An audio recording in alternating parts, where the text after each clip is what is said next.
اور یہی سب سے بڑا جہاد ہے جس کو حضور نے فرمایا بڑا جہاد نفس کا جہاد ہے. کیوں؟ کیونکہ اس کے ساتھ تو ہر لمحے آپ نے لڑنا ہے.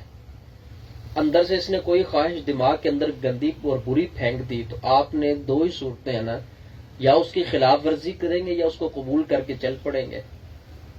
اگر اس کی خلاف ورزی کریں گے تو جہاد ہے، اور اگر قبول کر کے چل پڑے ہیں آپ تو پھر تو جہاد نہیں ہے نا. یہ اگر اس نے کہا کہ یہ ایسا کر دو، یہ گناہ آنکھ سے یوں کر دو، اس نے حملہ کیا نا، اب آپ نے تقوی کی تلوار پکڑی اور اللہ کا خوف اندر رکھتے ہوئے کہا کہ میں ایسا نہیں کروں گا، تو آپ نے اس کی خلاف ورزی کی، اور یہ آپ کا جہاد ہے.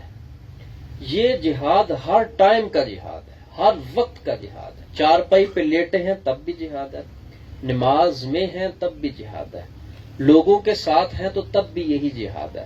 یہ جہاد اکبر کی یہ تشریح ہے. وہ جہاد جو سامنے بندہ اور یہ بھی سامنے بندہ، وہاں پر نفس نہیں کاٹنا، وہاں پر تو گردن کاٹنی ہے.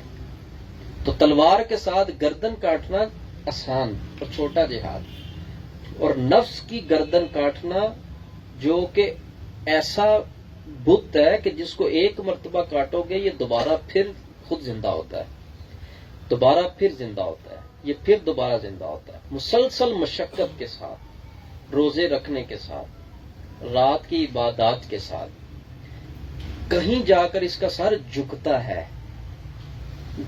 ہے، مرتا نہیں ہے. یہ سب سے بہترین جو اس کو پٹا ڈالنے کے لیے اولیاء اللہ نے جو طریقہ بتایا وہ اس کو بھوکا رکھنا ہے.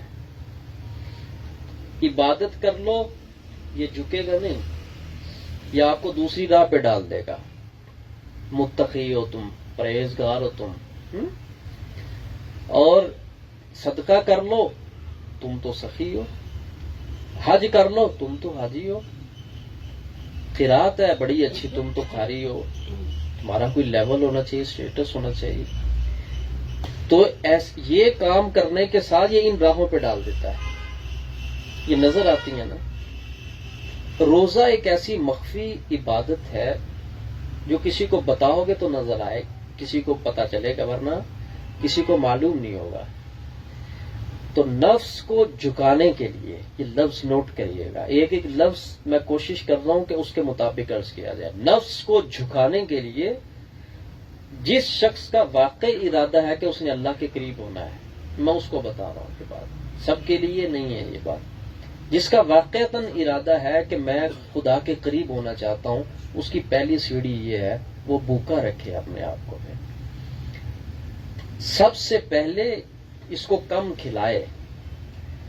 جتنا بھوکا رہے گا نا انسان اتنی قوت معطل ہوگی، اور جتنی انسان کی قوت معطل ہوگی اتنا انسان شر اور شرارت اور گناہ کی طرف لپکے گا نہیں، کیونکہ اس کی تو نظر رہے گی اپنے اس بھوک کی طرف جو وہ کاٹ رہا ہے، توجہ بھوک کی طرف رہے گی.